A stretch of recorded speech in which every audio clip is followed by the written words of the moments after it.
Yeah, it's crazy. 10 years ago, I was here. I was still a young man that time. Now I'm an old man. My whole knees don't injure. Everything don't go.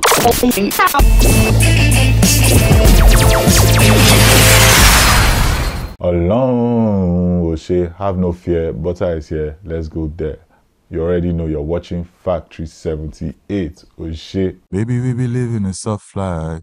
But yeah, it's just crazy, like all the things I've done, even musically, the things I can do now versus then, my sound, like everything, the industry, the artists that were around 10 years ago, how the industry has changed, people in the industry, everything is different.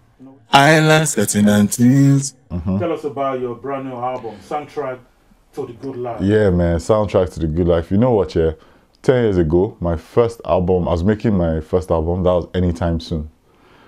From Anytime Soon, I made What Happens in Lagos. From What Happens in Lagos, I made Soundtrack to the Good Life. And if you look at like the entire time, it's like Anytime Soon was looking forward to something. You know, when I blow, when I get somewhere, when I get to a stage. What Happens in Lagos was when I moved to Nigeria and I was living like a reality. I was like, yo, this is so much different from what I thought it was going to be. And life is just crazy and life is moving at this pace and stuff like that. And Soundtrack to the Good Life now is like, you know, to a level, guys have arrived. You know, we've done certain things. We're now kind of enjoying the fruits of our labor. And even though there's a long way to go, it's always important to just stop and appreciate where you are. So that's been like that's the story of the album. That's been the whole transition from then to now. Pray to God and things. That my baby will be soft for life. Come here, baby, let me spoil.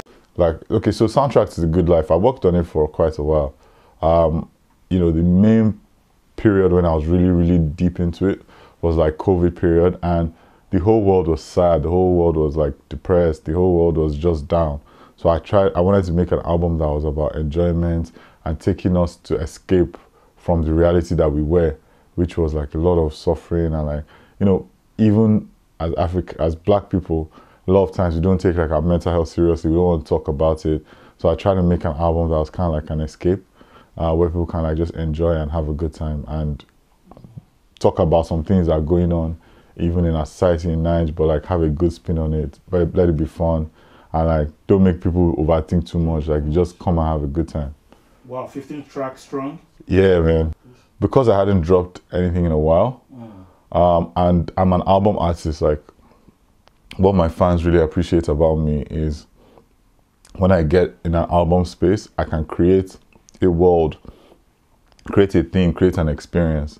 And doing that experience for me, sometimes it takes more than 5 tracks, it takes more than 7 tracks. I really had to put all that, and then people are waiting for a long time, so I had to make sure that I just dropped like King Correct. It had some people that were honestly mentioning me every single day, saying you'll not rest until you bring out this album, and like they made it their personal mission. And shout out to my fans for, you know, pushing me and making sure like, you know, I brought the album out and I did what I had to do. You're not putting it by force by fire. By force by fire. Shout out to the fans, man. Shout out to. We be living a soft life. Jameson and your love fries. Yeah, so like for me, like I just try to make it as natural as possible. Artists that I know, artists that I hang around with, artists that I get a chance to get in the studio with and do stuff with, and like it comes out well. And people are not going to stress me because, bro, these days like Afrobeats has evolved so much. Everybody has the manager. Everybody, you know, to clear this track. I don't want any stress. So like I try to work with people that, you know, I like and we get along musically and stuff like that. And also people that I wouldn't stress me and appreciate like us vibing together. It's definitely about their sound and how they come on certain tracks. You get it, like the ideas of form and putting things together. For example, Enjoyment with Ajebutter Hustlers. We actually, you know, we're recording it in Chills. I don't know if you know Chills. Chills is a really dope artist and dope producer. We were recording it in his house, and around 11 o'clock, the lights just went out. They just took lights. The gen was not working. All of us jumped in my car and we drove to my own house to continue recording the song. Like, so it's just that kind of humility and dedication that I like when I'm working with people. Like people that they don't, you know, they're not putting up some airs or, you know, just doing what has to be done to get the track done and, you know, having that vibe and having that energy. I'll be real with you, bro. Like, yeah, some people, like, it's difficult. Some people obviously keep the same energy and it's, like, very easy. And then like recording is one thing. After I now record the jam, like clearing the jam, some people will now be, you know, it's not even people's faults. Like, you know, their management, their teams can just like be moving funny. And it's the same thing like in the US or like in the UK and stuff. And I think it's also about bringing proper structure, us just figuring out like how we're gonna be as an industry, to be fair. Baby, we be living a soft life. Jameson and your love fries. Yeah, man. I mean, like you can't be in Afrobeats, you can't be in Africa right now and like not here or be influenced by Amapiano in one way or the other. Like, and the song Amapiano and Shisha is really just about the fact that when you're having a good time in Lagos, when you're having a good time when you're out these days. Now waiting follow Amapiano go day or back, Shisha go they flow. You know, I was like Amapiano goes with Shisha, Amapiano goes with Dollar, Amapiano goes with Shayo, because that's the vibe. That's like that's how it's always going. Shayo go day, money go day, Shisha go day, Amapiano go they flow for back. People are around and then you have a good time. Like Afrobeats and Amapiano is already blended. Like you can't even tell. Well, of course, the deep Amapiano, like, you know, you can always tell it. But it's like when there was like the I'll call it the Ghana bounce, the pam pam pam pam pam. That bounce was there, or the pom pom sound. You get it now evolves the pom pom sound that was inside Afrobeats, and that's still inside Afrobeats till today in a lot of songs. So when you think about it, it's just fusion. It's just joining parts of it. It's like saying R&B being part of hip hop. You can't really remove it. Like the genres just mix together, and I think that's only good for the culture. Well, Afrobeats is that kind of genre where like you can add things to it. Template and you had other things. Yeah, you can add things because like I think the way Afrobeats is always been influenced by different genres. There's always been hip hop in Afrobeats from day one. There's always been pop, Afrobeat, R&B, high life, dance hall. Thank you. Everything has always been from early, you know, it's always been in Afrobeat. So Amapiano follows suit, same way. Come here, baby, let me spoil your life. Island setting and teens. So do I review their past catalogs? So see, I don't think I have any trending producer. People just submit their beats and you work on them. Nah, so like I actually seek out producers that I work with. I just like I listen to their stuff, but a lot of times I listen to their stuff online, or if we're in the studio together, we start making something together. Sorry, excuse me. So we start making something together, or you know, they just play something that's fire and like boom, you want to jump on it. Okay. Yeah. Or if you work with someone one time and then they make something that's mad, and they have another idea, then like just go back to that person. At the end of the day, at the end of the day, producers, they sell markets. You are their customer, so they won't say they won't work with you, although they will change price. And that's actually something very interesting about production. Like you don't, like for instance, I can record a song today, but I'm not releasing that song for another 6 months or 1 year. Now in that 6 months to 1 year, if I've not released it, I'm not ready to release it, I might not have paid for the beat because I'm not using it yet. Do you get? So let's say I'm using it at this time. When I'm ready to pay, producer will say, oh, my money don't change you, but we made the beat then. Do you get? And then sometimes you get a beat and you can even pay for it then, and just you say, you know what, want to hold it, but then you don't now use the song again. Do you get? So you just have to buy. It's almost like buying stocks. Like as the value of that beat can just go up. Exactly. Yeah, so that happens sometimes.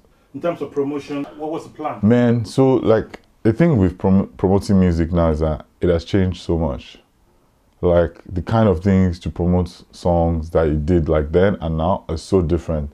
And there's no standard way to promote music again, in my own opinion. Like people do TikTok, do this one. If they do TikTok and you know Sabi do TikTok, you're doing it to the wrong audience, or you waste your money. People are buying streams. You know, some people buy. Yeah, are you saying that fan thing is really? Of course, it's real. Oh. People buy streams. People buy streams every day. When you buy streams, what happens is that that money that you've paid is for people that have like a lot of digital devices. They might not have it. They might just create like virtual devices, creates virtual logins and stuff, and then like instances on like a big server, and then from there they just be auto playing your stuff, auto playing your stuff, auto playing your stuff. So that's stream farm. We be living a soft life. Jameson and your love fries. Earlier moments in my career. So I'm gonna go with like, I remember when we were shooting a video for Siren in London. wasn't too long from when I would have come here, maybe like some months or something apart, but that period where we're here just hustling.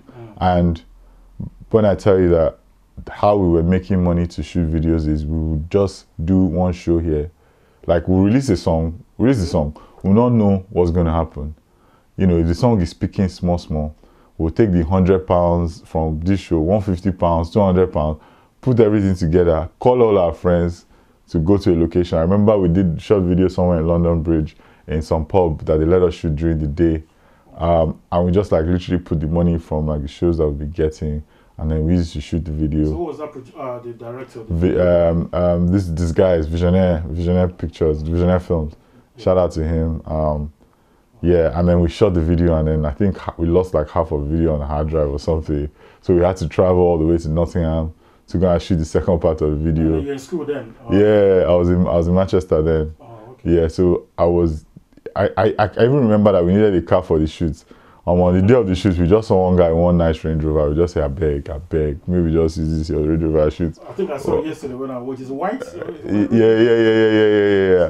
Shout out to the, I think it was an Indian guy that owned the car, man, or something. It was just like and he just let us shoot it for like. So tell us that sound of that Serena. Is that dubstep? Like Afrobeat? That's like dubstep. Yeah, Afrobeat / dubstep, that funky house. Yeah. Everything. Yeah. There wasn't like, because I was here. And I didn't really have, of course I had connection to back home, but I wasn't listening to the music that was on ground, really. In Nigeria? No, I wasn't. I was just making what I wanted to make, you know, so they just came out like that. And even like on a pastor, like, you know, that year when we were shooting that video with Chesson, same thing happened. We shot the first part of the video.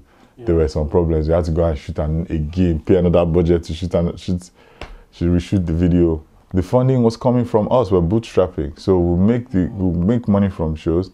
The money that we make from shows, we'll put everything back in the business. Use it to shoot the video. There was no extra money from any single place. It's literally, you take the money, you use the one way you want to use shop, you keep it on one side. The rest, you save it, shoot video, promote, and we just continue going back to back like that. Come here, baby, let me spoil your life. Island setting and teens. Honestly, like I never really looked at myself as like alternative or like different. But when I zoom out and I try and look at it from other people's points of view, I get like people see me that way. Like because I definitely am not like super mainstream in my sound or like my music or you know. It's just like I'm the kind of people that I hang out with and stuff like that. But yeah, like the movement has been strong. Shout out to DRB, Las Giddy. They were the original pioneers of the ALTE movement. I don't think ALTE was like a sound. I think he's more of a movement because this genre or this culture, this subculture is in fashion, heavy in fashion. In the fashion world, in that like I'm saying like this has influenced worldwide fashion, worldwide music. So excuse me. When you even think of things like parties, you know, think of things like mainland block party, island block party, capital block party, gold block party. You know, this is things that have come from the movement, you know.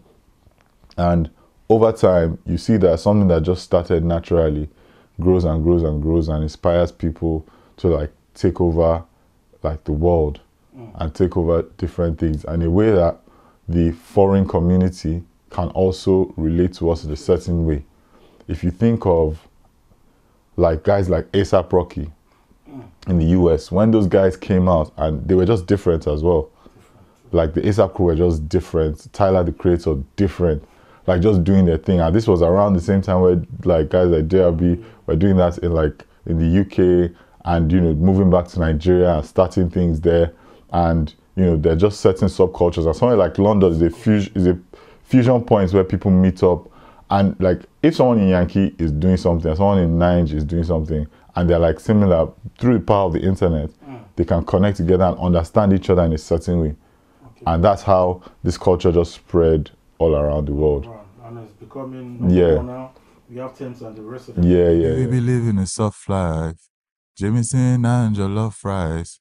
Fuck a knife when we chop life. If you're not ALTE, you're not ALTE. If you're not like, if you know your body, if it's not your way, you can't like try mainstream and then come to and then now think it's going to jig for you. It's very easy to identify like who's part of culture and who is not. Jameson and jollof fries. Fuck a night when we chop life. Genre of music. Afrobeats, bro. Afrobeats. Okay. Afrobeats. Sometimes I can do like so for everything is now considered Afrobeats. So but Afrobeats like fusion with hip hop, Afrobeats fusion with R&B, Afrobeats fusion with dancehall, Afrobeats fusion, different sprinkles here and there. Yeah. So, and are you affiliated with the founder or members of Show Them Camp? Affiliated as in, are we guys? I heard that somewhere like you part of the movement of Show Them Camp.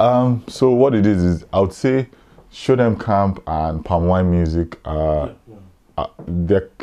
I mean the Palm Wine Music is founded by Show Them Camp, but I would say like, you know, they created that movement as well, Palm Wine Music movement and the albums and stuff, and I've been part of that. And of course like SDC are my guys, so like I'm cool with Ghost, I'm cool with Tech, and like yeah, we're actually like, you know, got to a level that we're actually friends now.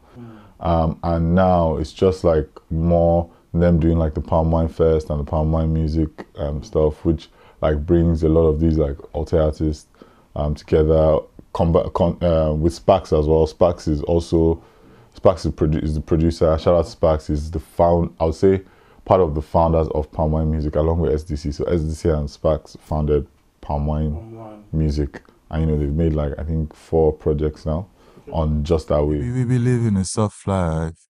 Jameson and jollof fries. Fuck a night when we chop life.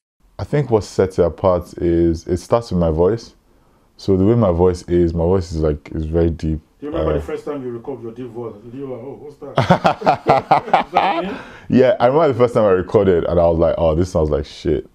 I'm never going to make it out of the hood, because bro, before I ever recorded a song, I've been writing for at least 5 years. I've been writing songs for a long time before I ever recorded anything. So when I heard myself recorded, I was like, did you want to what is this rubbish? On the phone first? No. So I recorded on my friend's laptop.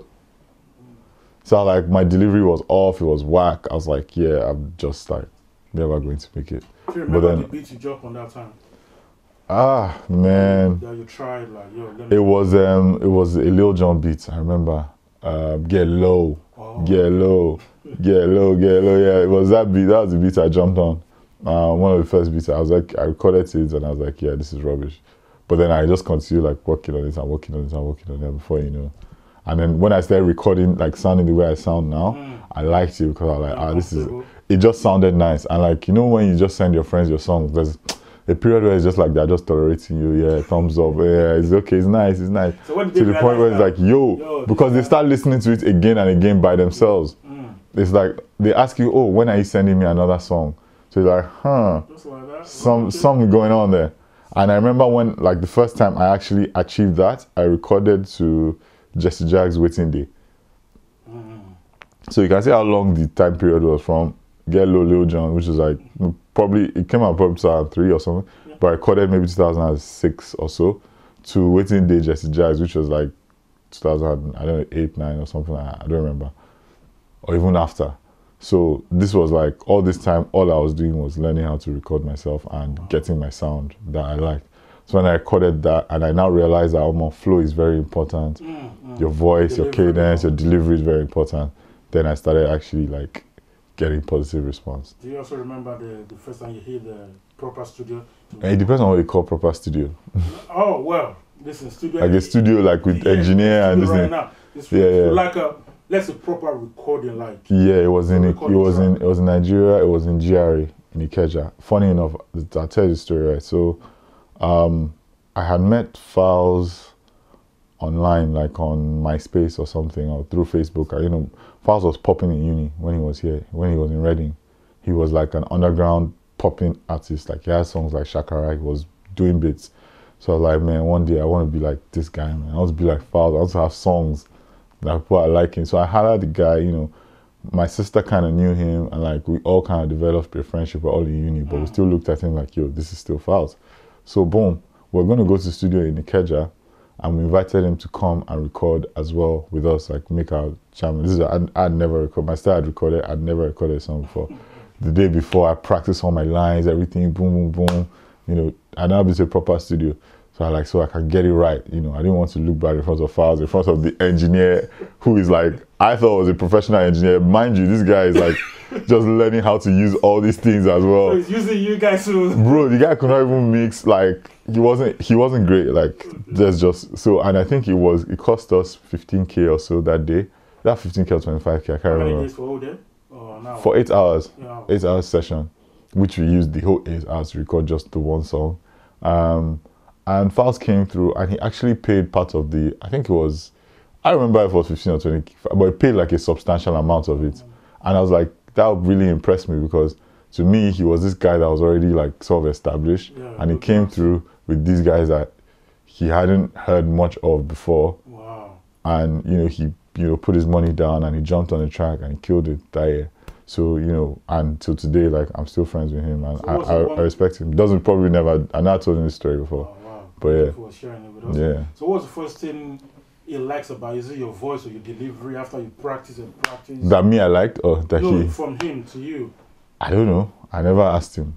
I never really asked him, like, I don't even, he probably remembers the song, but like, I don't know, like. Can we still get the song? Is it somewhere? Like... Storybook Girl featuring, I don't think you'll be able to find it, man.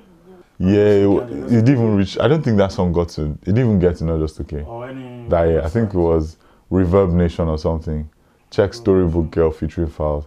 Then me and my sister had London Girl to Lagos Boy. Okay. That year. Yeah, those are the songs that, like the first songs that we made. And we felt like, yeah, we had arrived. Shout out to Falz, man. Yeah, on the uni scene. We be living a soft life. Jameson and your love fries. When I dropped, like, Serene, because I always knew, growing up, right, like, people that were making music, they were never, like, really, like, we never felt like they were rich. Like, they were never, like, the richest guys. Like, the way Wizkid and Davido now are, like, rich. Do you get? Yeah. So, like, it felt like, even the richest of them at the time was maybe, like, the Two Faces, who was, like, very rich. But even then, you couldn't really tell. And... because there's no social media to kind of flaunt it or to see more of them. Yeah, there was no social media to flaunt it. It just felt like, in my own mind, I'm like, he's Wizkid, sorry, not Wizkid, he's Two Face richer than, because I feel like I was exposed to a lot of people that, were kind of like rich and stuff like that. Like, can making music make you as rich as these other people? These are people that are lawyers and doctors and engineers and stuff. I was like, oil and gas. Thank you. So you just feel like these oil and gas guys will always be richer than these music guys because the pathway wasn't clear at the time. But, when I became an adult, like when I actually started when you start working for yourself, and when I dropped like Serene or Pastor that year, and I was doing shows back to back. I made my first 1 million naira. I was like, huh. None of my friends had anything close to 1 million naira at the time. In Nigeria? This was in the UK. I mean, I had just like moved back to Nigeria, so I just started like doing shows and stuff.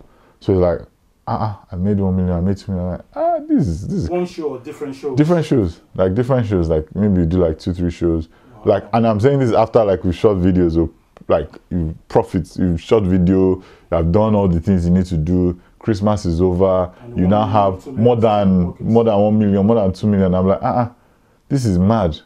So that's when I realized that, something is here, something is possible.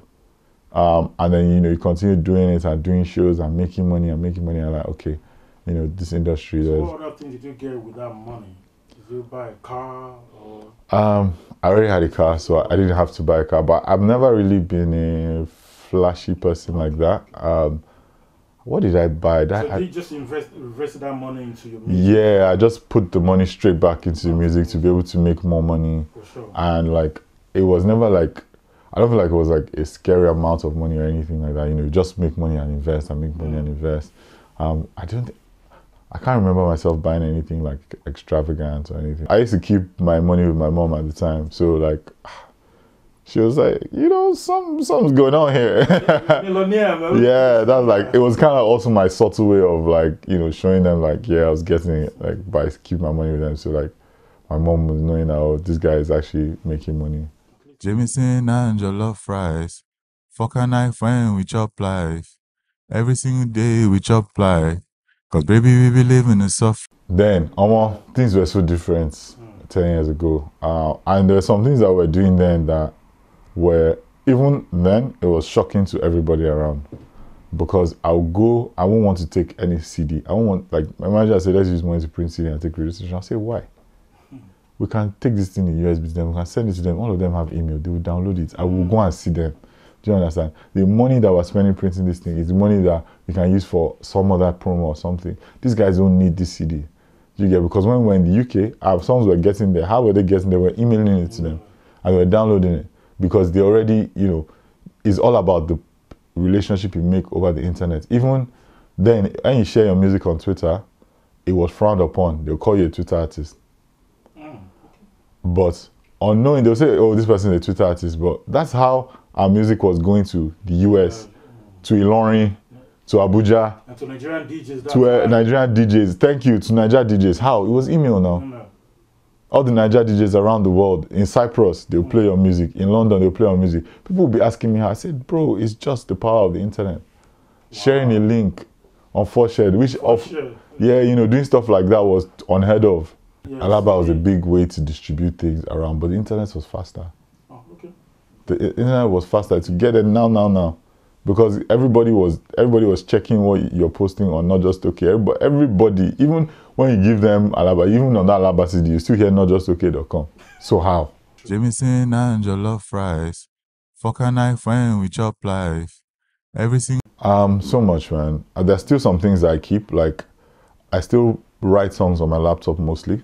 Like, I just be typing. You're not one of them that goes to the studio and just freestyle.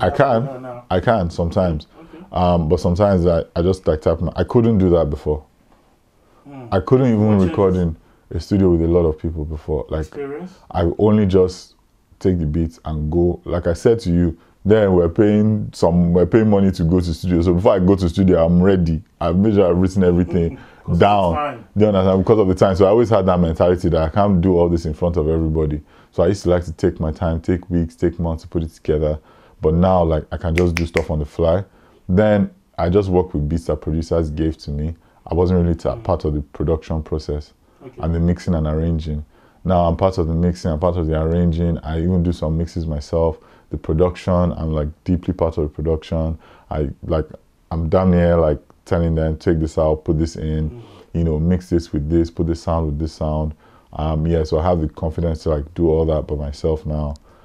Even like on the management side, on the distribution side, on the business side, like I'm way like here compared to like when we first started. We be living a soft life.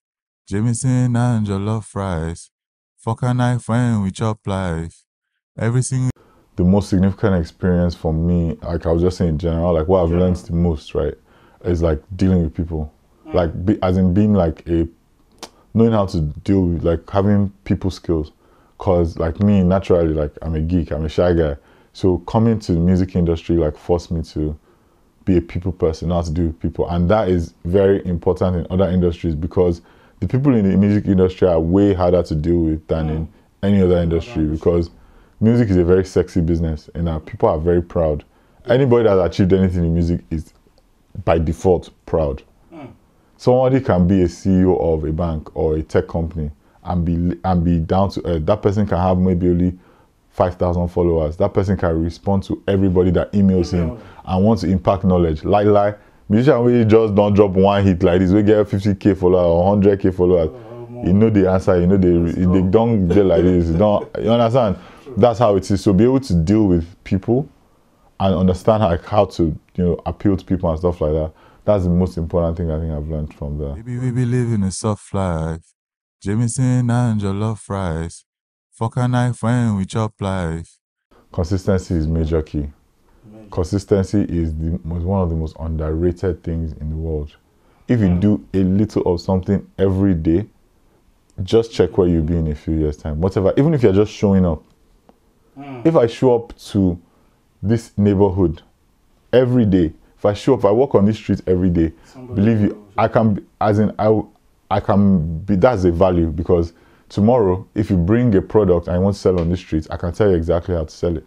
where to go, who to talk to, the kind of people that are here, you know, what they'll respond to, what they won't respond to. That's just something little, and all you've done is just be there.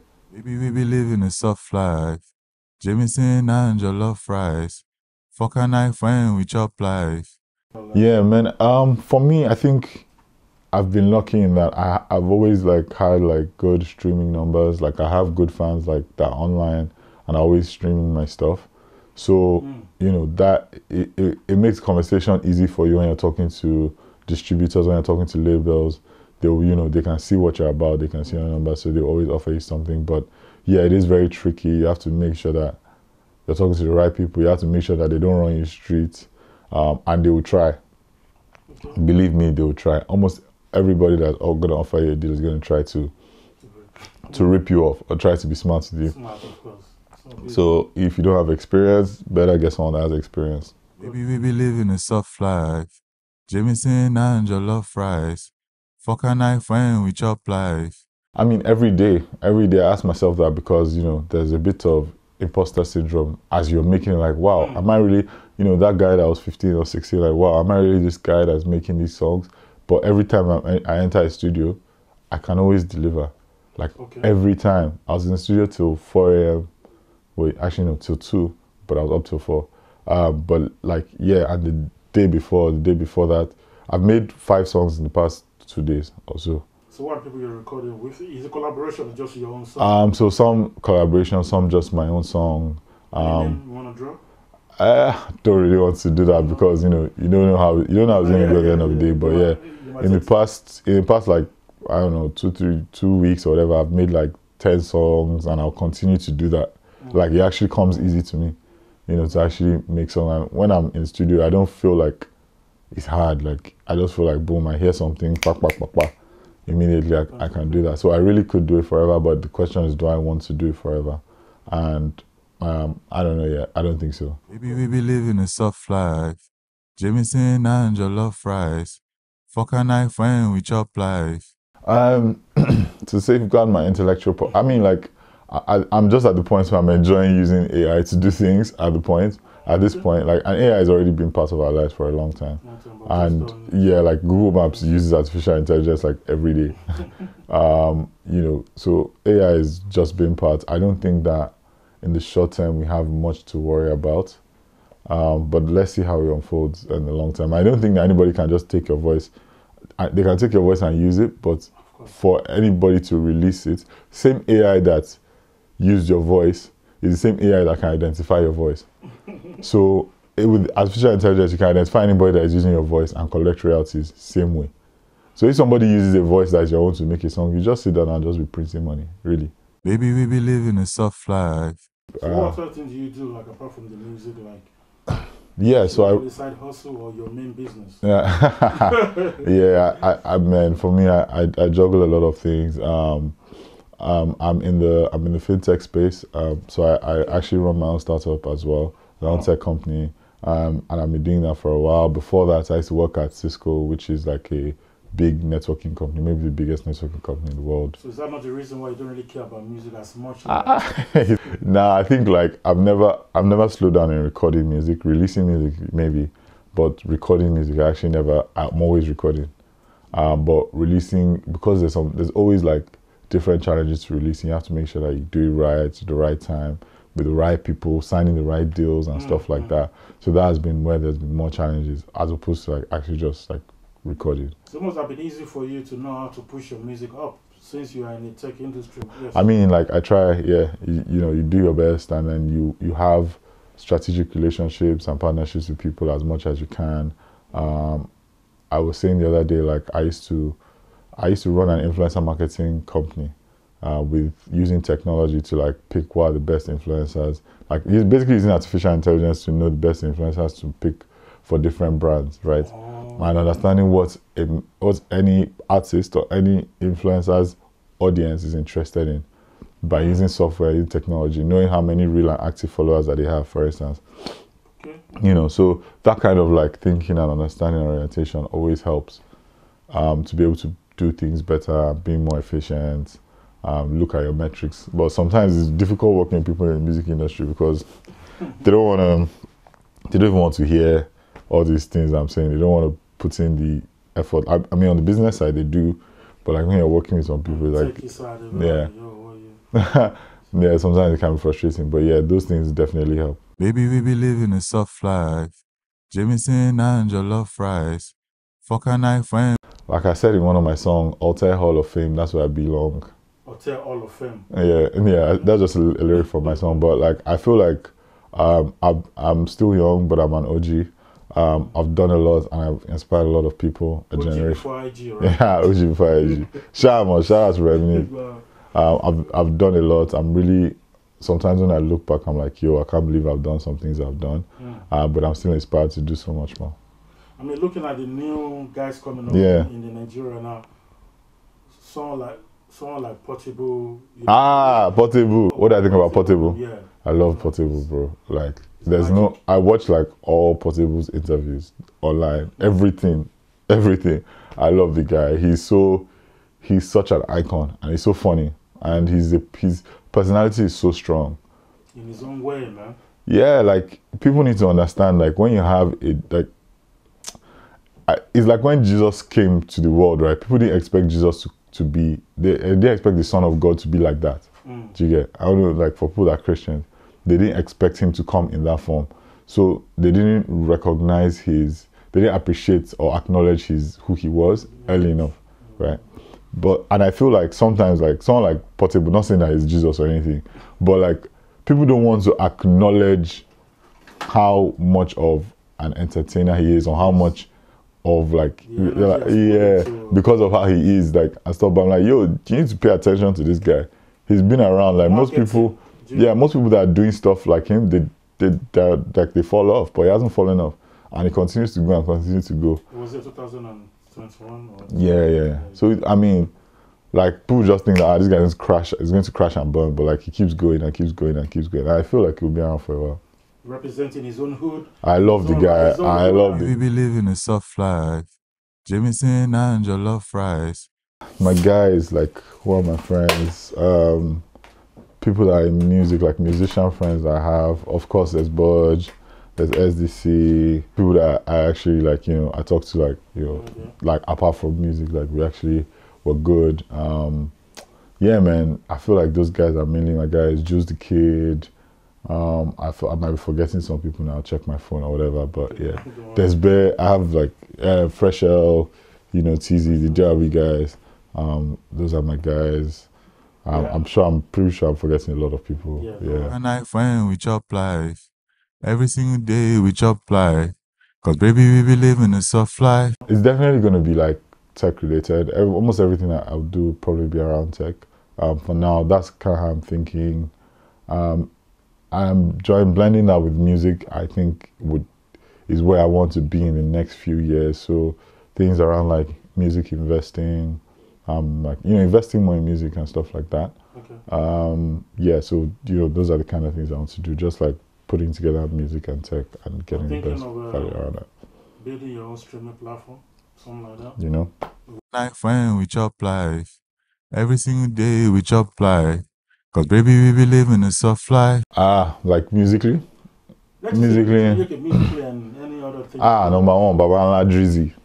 Always. Of course, like coming up, like Drizzy, Cole, Kanye, like music inspirations for me, Jay-Z. Even like business-wise, Jay is up there. Rihanna is a big inspiration. Let's see, man. SZA. I love SZA's music. Yeah, man, those are like pretty much like the people that I look up. Skepta and just like a lot of things he does: music, fashion, business. As a guy, you know, yeah, those guys they've done it. We be living a soft life. Jameson and your love fries. I don't, because there's so many factors in charts.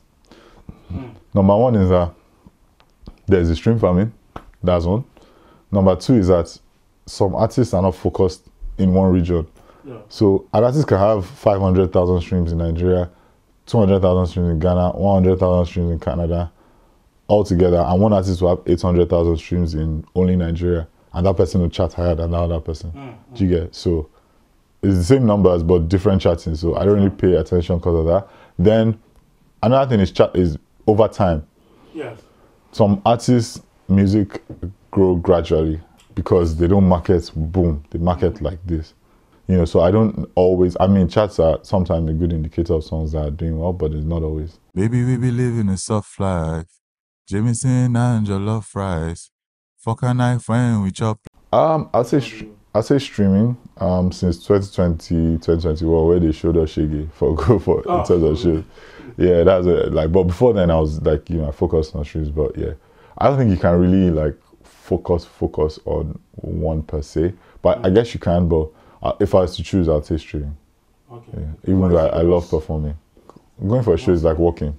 Yes. Yeah. Streaming is like building an asset, right? It's like building a catalog, and your asset. This is like, it's like having a house. Do you get, like having a house that you rent out and they're paying you rent versus going to the office to go and work, which is what doing a show is. After a while, if you have, you know, you can't always do shows. If you can't, like you can't be more than what you are. If you're injured, if you're sick, you can't do shows. We be living a soft life. Jameson and your love fries. Fuck a knife when we chop. Yeah, a lot. Expectation just in case. Yeah, no. I mean, I've spoken to a lot. I've, you know, done some business with a few, but yeah, I've definitely been reached out to by probably all the majors. Oh, really? All the majors? Yeah, all the big names. Yeah. So what are they saying? Is the deal? Are you thinking of signing to one or? I've thought about in different situations, but none of them have been right for me. Oh, okay. Yeah. Like the deal wasn't. Yeah, it's not what I wanted. Jameson and your love fries. Fuck a knife when we chop life. Soundtrack to the good life. You can get it on Apple Music, or you can get it on Spotify, get it on Audiomack, get it on Deezer, get it on Tidal, wherever, YouTube, YouTube Music, wherever you listen to music, listen to Soundtrack to the Good Life. That is the soft life extraordinaire. If you're tired of suffering, you just want to propose, you just want to have a good time, go and listen to that. How can people reach out to you? You can reach out to me on Twitter, you can reach out to me on Insta, Ajebutter22, on TikTok, Ajebutter. You already know. Sham.